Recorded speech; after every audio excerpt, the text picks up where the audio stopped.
So all good dear students, I hope you are all fine and doing great. Our today's topic of discussion is continuation of enzyme. हम basically enzyme वाले chapter को discuss कर रहे थे। जब बच्चे enzyme की बात करते हैं, एंजाइम को हम कहते हैं दीज आर द बायोकैटालिस्ट। अब बायोकैटालिस्ट से मुराद क्या होता है? Such a substance which speed up the chemical reaction with the living organism that is called as the biocatalyst. जब एंजाइम की हम बात करते हैं ना, एंजाइम को हम कहते हैं ये केमिकल रिएक्शन को स्पीड अप करते हैं। और कंपोजिशन की बात करें तो हम कहते हैं they are made up of protein 99%। Clear. अब हम देखते हैं कि इसका एक स्पेसिफिक पोर्शन होता है that is called as the active site, that is called as the active site. मैं आपको नीचे डायग्राम से शो करता हूं। सपोज मैं कहता हूं ये एक एंजाइम है और एंजाइम की ये एक्टिव साइट है। ये क्या है? Active site. एक्टिव साइट एक स्पेसिफिक रीजन होता है जहां पे सबस्ट्रेट में आगे अटैच होना होता है और कन्वर्ट होना होता है किसमें? प्रोडक्ट में। मैं कहता हूं active site is a 3 dimensional charge bearing site at which substrate get attached and is converted into the product। क्योंकि 3 डायमेंशनल चार्ज बियरिंग साइट होती है जहां पे सबस्ट्रेट आगे अटैच होता है और कन्वर्ट हो जाता है किसमें?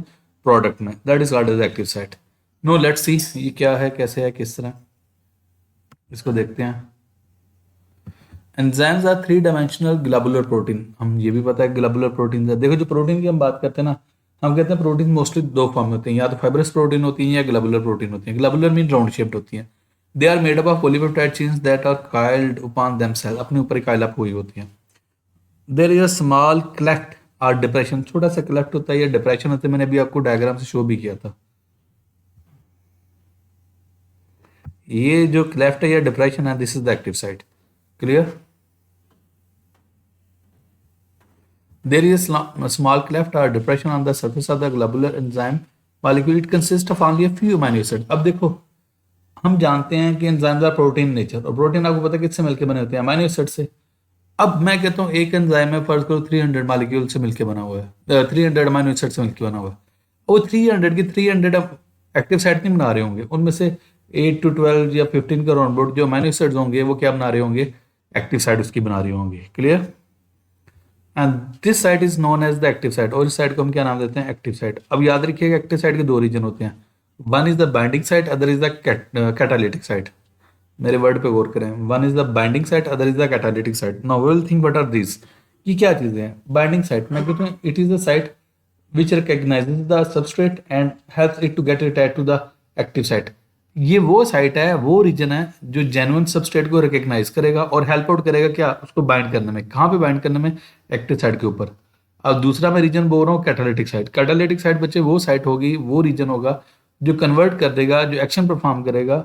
एक्शन परफॉर्म करे क्या करेगा? सबस्ट्रेट को कन्वर्ट कर देगा किसमें? प्रोडक्ट में। Clear. Let's see the shape of the active site of each enzyme is very specific. इसकी शेप बहुत स्पेसिफिक होती है। So only a certain substrate molecule can fit into it. एक स्पेसिफिक क्या हो सकते हैं? सबस्ट्रेट ही अटैच हो सकता है। ऐसा नहीं होता है कोई भी सबस्ट्रेट आए उसके साथ अटैच हो जाए, this is not possible. It is 3 dimensional and bears a specific charge. इसके ऊपर स्पेसिफिक चार्ज होता है। Active site has two distinct region, one is the binding site and catalytic site. मैं दोबारा बोल देता हूँ, बाइंडिंग साइट वो साइट है जो क्या करेगी? रिकॉग्नाइज करेगी किसको? सबस्ट्रेट को, और हेल्प आउट करेगी किसमें? कन्वर्ट करने में, प्रोडक्ट में कन्वर्ट करना है। And catalytic site okay. Substrate molecules fits into the binding site by weak chemical forces such as hydrogen bonds. Okay, एक वीक बनता है। अच्छा, ये वीक बनना जरूरी है क्योंकि अगर क्या हो सकते हैं कोवलेंट बॉन्ड हो जाए या पक्का फिक्स हो जाए, फिर तो सबस्ट्रेट प्रोडक्ट में कन्वर्ट होने के बाद एक्टिव साइट से डीअटैच नहीं हो पाएगा। अगर डीअटैच नहीं हो पाएगा तो क्या एक्टिव साइट ब्लॉक हो जाएगी और एंजाइम की एक्टिविटी इनहिबिट हो जाएगी। क्लियर, ये याद रखिएगा। नेक्स्ट हम बात करते हैं catalytic site कैटलाइजेस the reaction and substrate is transformed into the product. यही बात मैंने आपको की है। नेक्स्ट हम बात करते हैं कोफैक्टर एंड कोएंजाइम। अब बेसिकली मैं एक स्टेटमेंट बोलूंगा, इसको याद रखिएगा। मैं कहता हूं some enzymes require non-protein part for their proper functioning and that non-protein part is called as a cofactor। मैं दोबारा बोल देता हूँ, some enzymes, मैं दोबारा बोलता हूँ all enzyme नहीं मैं बोल रहा, मैं बोल रहा हूँ some enzyme इन चांदे के enzymes। Some enzymes require non-protein part for their proper functioning and that non-protein part is called as the cofactor। Clear? Many enzymes use additional chemical component to aid in catalysis। बहुत सारे क्या हो सकते हैं non-protein part चाहिए होता है उसे जो कैटालिसिस में हेल्प आउट करता है। These additional non protein components are called cofactor. इन्हें क्या नाम देते हैं? Cofactor. There are 3 kinds of cofactor, metal ions, prosthetic group and coenzyme. अच्छा, मैं इसको ना एक सिंपल बात करता हूँ। जब हम बात करते हैं ना कोफैक्टर कंपोजिशन की, तो मैं कहता हूँ दो टाइप के होते हैं, एक होते हैं ऑर्गेनिक, एक होते हैं इनऑर्गेनिक। अगर मैं इनऑर्गेनिक की बात करूंगा तो उसमें आ जाएंगे ये मेटल आयंस आ जाएंगे, इन्हें हम एक्टिवेटर भी कहते हैं, क्लियर। और दूसरे जो ऑर्गेनिक है ना, ऑर्गेनिक में दो आ जाएंगे, प्रोस्टेटिक ग्रुप आ जाएगा और कोएंजाइम आ जाएगा। अब ये क्या है, कैसे है, किस तरह इसको आगे देखेंगे।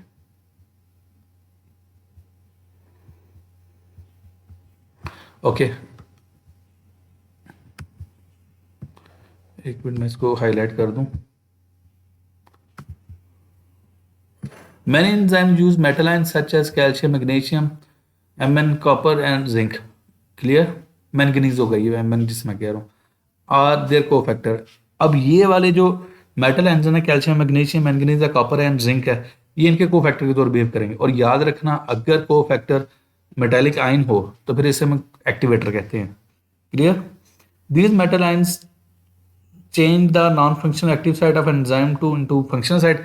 जैसे ही ये क्या से कहते हैं, मेटल आयंस अटैच होते हैं एंजाइम के साथ, ये एक्टिव साइट को एक्टिव कर देते हैं और एक्टिव साइट क्या करती है, सबस्ट्रेट को प्रोडक्ट में कन्वर्ट कर देती है। The attachment of a cofactor also changes the shape of enzyme and allows it to combine with the substrate. अब यहाँ पे डायग्राम में देखें, ये एक्टिव साइट है, ये सबस्ट्रेट है और ये कोफैक्टर है। कोफैक्टर आया, अटैच हुआ, शेप को, एक्टिव साइट की शेप को चेंज किया, कंप्लीमेंट्री कर दिया किसके, सबस्ट्रेट के। सबस्ट्रेट अटैच हो गया, ईएस कम्प्लेक्स बन गया है। ES complex mean enzyme substrate complex. अब क्या हुआ, सबस्ट्रेट कन्वर्ट हो गया किसमें, प्रोडक्ट में, and product will be release from the active site और आपका जो है ये कोफैक्टर भी रिलीज हो जाएगा। Okay, next, some cofactors form covalent bonds with enzymes and are known as prosthetic groups. तो prosthetic group कहते हैं। Prosthetic groups may be an organic compound such as hematine. Okay, when cofactor is non-protein part organic molecule and it is loosely attached with the enzyme, it is called as coenzyme. मैं दोबारा इसमें difference याद रखना। मैं कहता हूँ ये जो प्रोस्थेटिक ग्रुप है ये भी क्या हो सकते हैं, ऑर्गेनिक होता है, और कोएंजाइम भी क्या होता है, ऑर्गेनिक होता है। लेकिन फर्क पता है, याद रखिएगा, जो प्रोस्थेटिक ग्रुप है वो कोवलेंटली बॉन्डेड, मक्की उसके साथ पक्का पक्का अटैच है, और जो आपका कोएंजाइम है वो लूजली अटैच होता है। ये टेक्निकल डिफरेंस याद रखिएगा।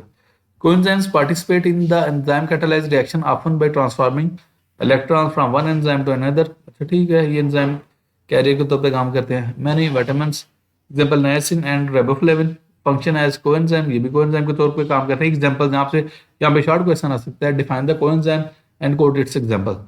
Some are part of coenzyme. The most important coenzyme in a cell is the hydrogen acceptor, nicotinamide adenine dinucleotide, NAD जिसे हम कहते हैं। इसे हम ना इलेक्ट्रॉन एक्सेप्टर भी कहते हैं, इलेक्ट्रॉन कैरियर के तौर पर बिहेव करता है। When NAD positive acquires the hydrogen atom from an enzyme is reduced to NADH। देखो ना, दो टर्म्स होती हैं, one is the reduction, other is oxidation. Reduction हम कहते हैं addition of hydrogen, addition of electron, removal of oxygen, that is called as a reduction. जब hydrogen add हो रहा है तो क्या हो रही है, रिडक्शन हो रही है। तो NAD पॉजिटिव किस में कन्वर्ट हो गया, NADH में। The electron hydrogen atom contains high energy that NADH molecule carries.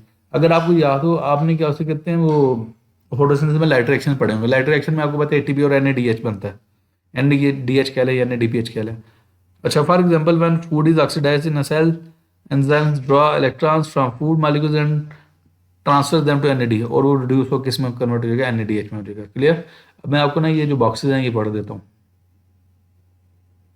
पहला, the protein part of enzyme is called as apoenzyme and complete enzyme including cofactor is called as holoenzyme. जो just protein part है ना उसे हम apoenzyme कहते हैं, और उसके साथ मैं कोफैक्टर को अटैच कर दूं तो आपका क्या बन जाएगा, हालोएंजाइम बन जाएगा। Next, many trace elements such as molybdenum and manganese which are necessary for our health are used by enzyme as cofactor। ठीक है, वो कोफैक्टर के तौर पर बिहेव करते हैं। ठीक है बच्चे, मैंने यहाँ तक ये टॉपिक कंप्लीट कर दिया। If you have any sort of question then you can ask in the comment section. Thank you so much.